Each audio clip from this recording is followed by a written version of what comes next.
Hello, myself R.B. Mishra. My YouTube channel name is Physics Trick. सबसे पहले मैंने जो स्टार्ट किया, मैं लाइट के टॉपिक से स्टार्ट कर रहा हूँ। अब मेरा जो टॉपिक है कि लाइट इज पार्टिकल और वेव, ये सबसे बड़ी कन्फ्यूजन बच्चों को होता है। कभी हम रे ऑप्टिक्स पढ़ते हैं तो हम लोग क्या बोलते हैं कि लाइट रे की प्रॉपर्टी को शो कर रहा है। कभी हम वेव ऑप्टिक्स पढ़ते हैं तो हम बोलते हैं कि लाइट वेव की प्रॉपर्टी को शो कर रहा है। बट क्या है, यहाँ पर अगर हम पार्टिकल नेचर हम लेते हैं तो जो भी पार्टिकल होगा वो कास्ट करेगा, शैडो कास्ट करेगा। अगर पार्टिकल है तो शैडो कास्ट करेगा। तो अगर हम देखते हैं कि लाइक न्यूटन्स के अकॉर्डिंग कि लाइट इज द पार्टिकल, अगर पार्टिकल है तभी उसमें रिफ्लेक्शन और रिफ्रैक्शन की प्रॉपर्टी होती है। अब तुम देखो, जैसे लॉ ऑफ रिफ्लेक्शन को हम डिफाइन करें, जो हम नॉर्मली 10th से ही पढ़ते आ रहे हैं। बच्चों को ये भी लगता है कि यार लाइट में है क्या, हम तो 10th से पढ़ते आ रहे हैं, इसमें तो कुछ है नहीं। हमने तो 10th में पढ़ा था this is the ray optics, वहाँ पर हमने लाइट की पार्टिकल की प्रॉपर्टी हमने देखा था। उसमें हमने लॉ ऑफ रिफ्लेक्शन और लॉ ऑफ रिफ्रैक्शन का स्टडी किया था। लॉ ऑफ रिफ्लेक्शन हम क्या बताते हैं कि angle of incident this is equal to angle of reflection. लेकिन angle of incidence angle of reflection के इक्वल कैसे हो सकता है? ये तभी होगा जब हमारा कोलिजन इलास्टिक हो। मीन्स जिस स्पीड से लाइट मिरर को स्ट्राइक कर रही है उसी स्पीड से अगर लाइट रिफ्लेक्ट होगा तो हम क्या बोलेंगे कि that collision is the elastic collision. और इलास्टिक कोलिजन होता है तो एनर्जी की लॉस नहीं होता है। इसका मतलब कोलिजन हो रहे हैं, इसका मतलब वो पार्टिकल की प्रॉपर्टी को शो कर रही है। तो रिफ्लेक्शन में हमारा क्या है, तो इसके अकॉर्डिंग न्यूटन ने बताया कि लॉ ऑफ रिफ्लेक्शन में हम पार्टिकल के प्रॉपर्टी मीन्स हम पार्टिकल के मास होगा तभी हम उसके प्रॉपर्टी को शो कर रहे हैं। सेकेंड, अगर हम देते हैं लॉ ऑफ रिफ्रैक्शन को देखते हैं, तो अगर light one medium when the ray of light travel from one medium to another it deviate from their original path. मतलब bending of light from the original path when the light travel from one medium to another and this is called a refraction. अब जब refraction होती है तो normally हम क्या बोलते हैं कि like this is the boundary और पार्टीशन हम बोल रहे हैं, this is the denser medium. यहां से लाइट स्ट्राइक करेंगे इस बाउंड्री पर, जहां भी मीडियम चेंज होती है वहां आप एक नॉर्मल ड्रॉ कर रहे हैं। This is the rarer medium, refractive index N1 and this is the denser medium, refractive index N2। अगर light rare to denser travel करेगा तो टुवर्ड्स द नॉर्मल, और अगर डेंसर टू रेयर अगर ट्रैवल कर रहा है तो अवे फ्रॉम इट्स नॉर्मल। इसका मतलब टुवर्ड्स और अवे, इसका मतलब पार्टिकल के नेचर को शो कर रहा है।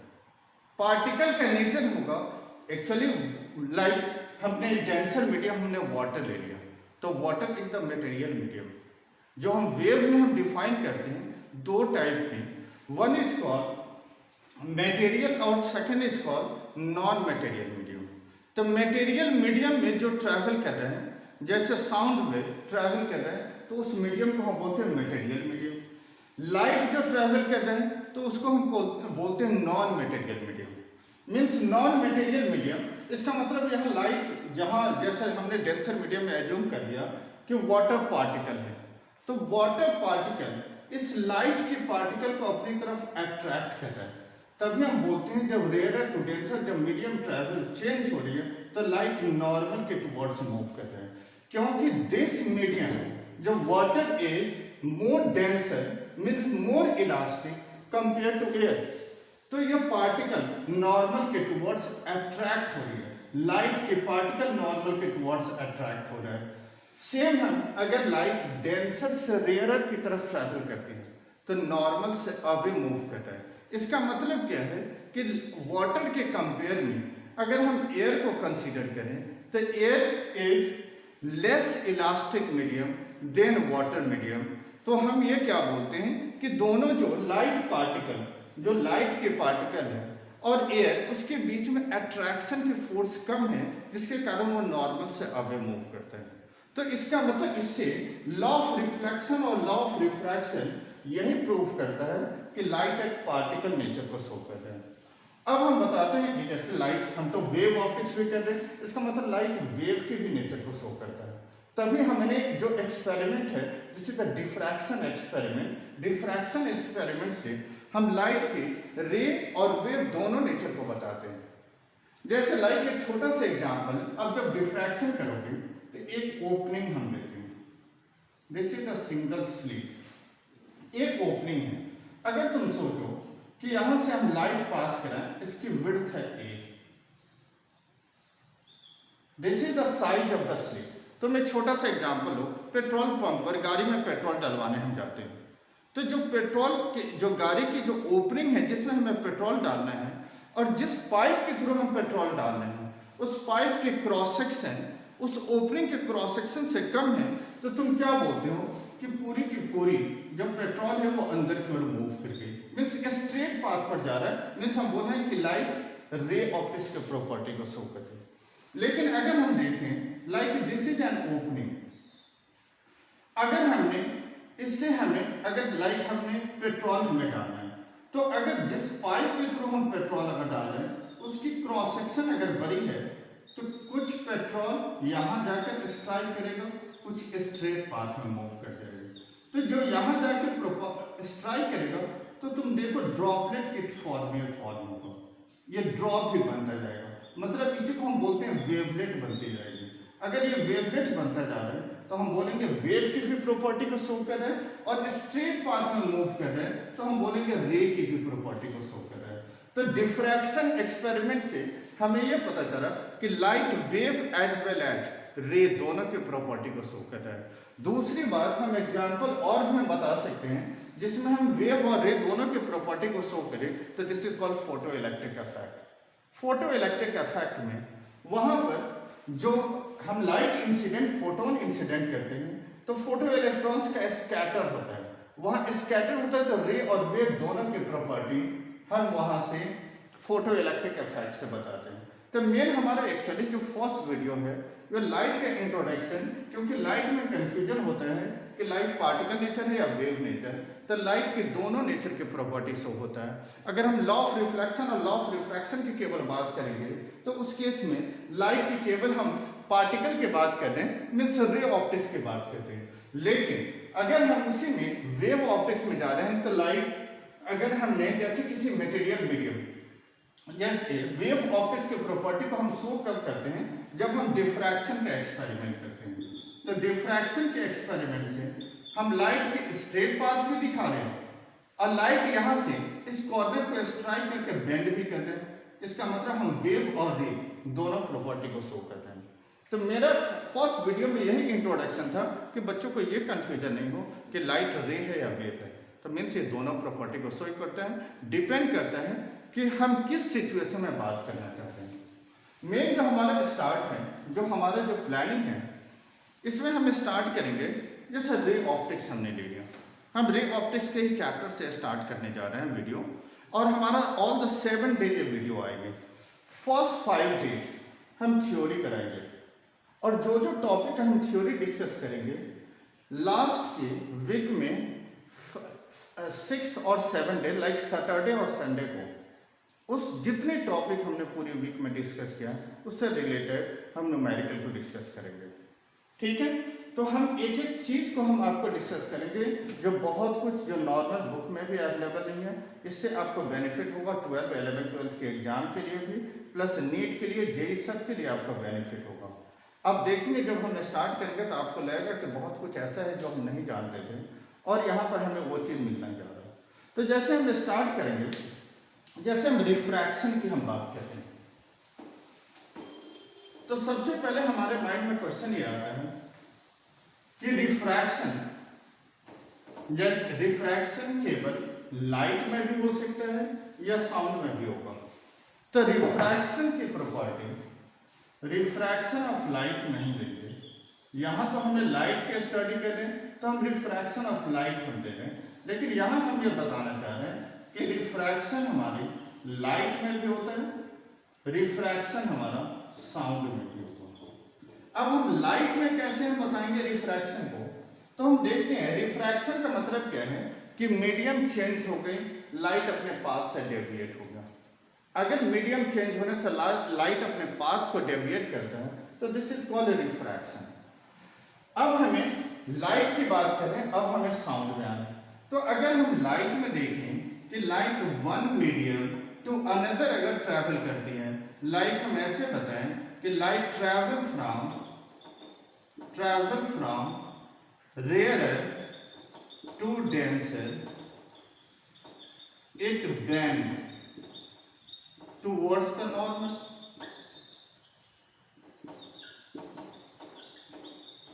इसका ये मतलब हो गई कि जब ये मटेरियल मीडियम में एंटर करेगा तो इसकी स्पीड डिक्रीज होगी, means speed of light decreases in optical denser medium.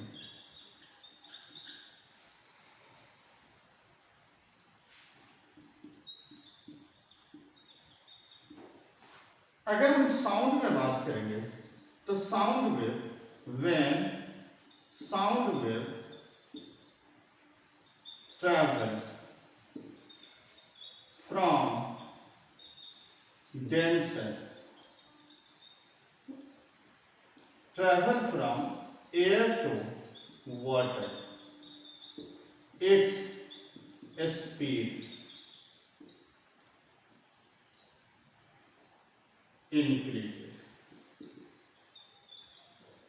इसका मतलब ये है कि जो स्पीड है वो water is more elastic than air, और स्पीड ऑफ साउंड के लिए मस्ट है कि मीडियम इलास्टिक होनी चाहिए, क्योंकि कंडीशन क्या है साउंड वेव के ट्रैवल होने के लिए कि medium should be elastic, minimum friction is required, inertia is also required.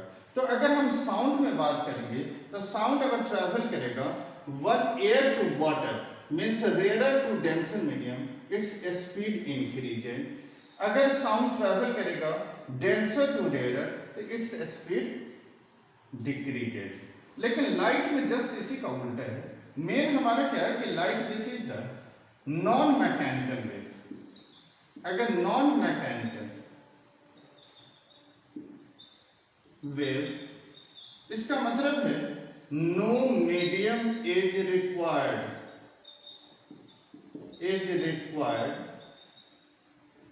For travel. अगर हम साउंड को देखें तो this is called mechanical wave. Mechanical wave के एग्जाम्पल तुम ले सकते हो प्रेशर वेव, इसी को हम साउंड वेव भी बोलते हैं। मैं साउंड वेव को ट्रैवल होने के लिए मीडियम रिक्वायर्ड है, लाइट के ट्रैवल करने के लिए मीडियम कोई कंपल्सन नहीं है कि मीडियम होनी ही चाहिए। तो ये हमारा, इससे हमें ये क्लियर हो गए कि रिफ्रैक्शन साउंड में भी होगा, रिफ्रैक्शन लाइट में भी होगी। नेक्स्ट हमारा जो टॉपिक है, हम लोग लॉज ऑफ रिफ्रैक्शन, इसको नोट डाउन कर लो। Next is laws of refraction. अगर हम यहां डिस्कस करें laws of refraction, first this is called incident रे,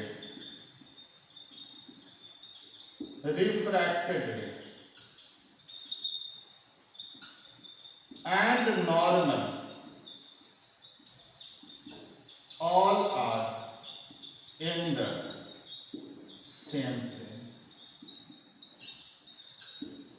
Second is ratio of sine of angle of incidence to the angle of refraction is constant called Snell's law.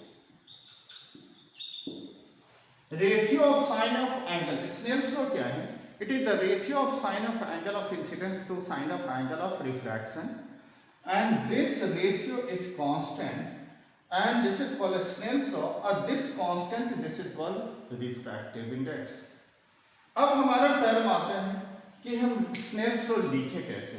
तो Snell's law लिखने का method मैं बताऊंगा। अगर हमें दो मीडियम हम लेते हैं, फर्स्ट कंडीशन में हम लेंगे कि ray of light move from rarer to denser, second condition में हम लेंगे ray of light move from denser to rarer. First हमने ये लिया कि ये मीडियम रेयरर है, रिफ्रैक्टिव इंडेक्स इसकी n1, ये डेंसर है, रिफ्रैक्टिव इंडेक्स इज n2। यहां से लाइट इंसिडेंट होगी, जिस पॉइंट पर लाइट इंसिडेंट है वहां एक नॉर्मल ड्रॉ करिए, rarer to denser towards the normal, this angle is r।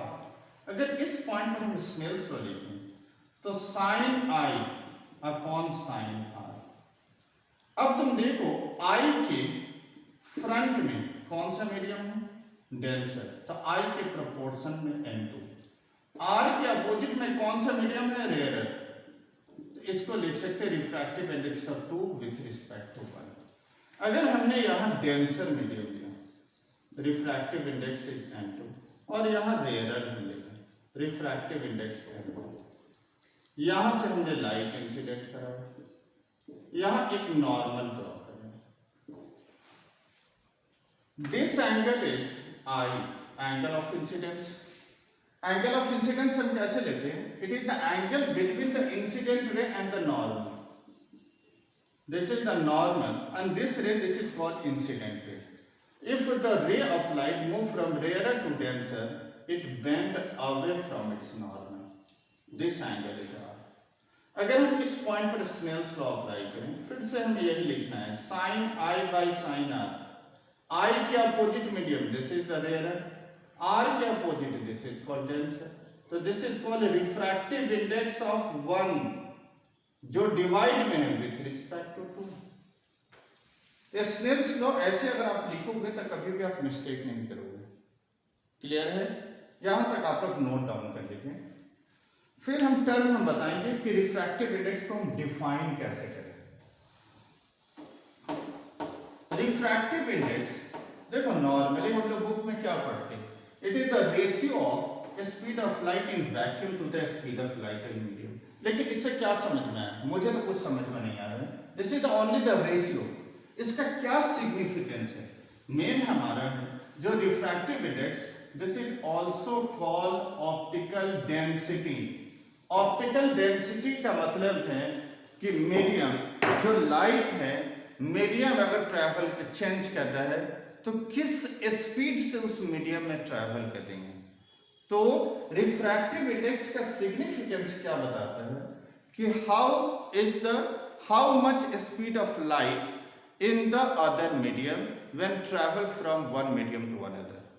किस स्पीड से लाइट मीडियम में वो ट्रैवल कर रहे हैं, उसके सिग्निफिकेंस, रिफ्रैक्टिव इंडेक्स का सिग्निफिकेंस है कि स्पीड, किस स्पीड से लाइट मीडियम में ट्रैवल करेंगे। This is called refractive index. तो रिफ्रैक्टिव इंडेक्स का सिग्निफिकेंस है कि लाइट किस स्पीड से, how fast the light travel in through the material medium. तो सिग्निफिकेंस रिफ्रैक्टिव इंडेक्स की which denote how fast the light travel in material medium।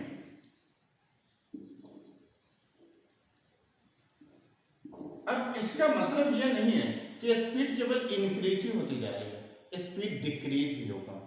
अगर rarer to denser travel होगा तो इसकी स्पीड डिक्रीज होगी, अगर वो डेंसर टू रेयरर मीडियम में ट्रैवल करेगा तो उसकी स्पीड इंक्रीज होगी।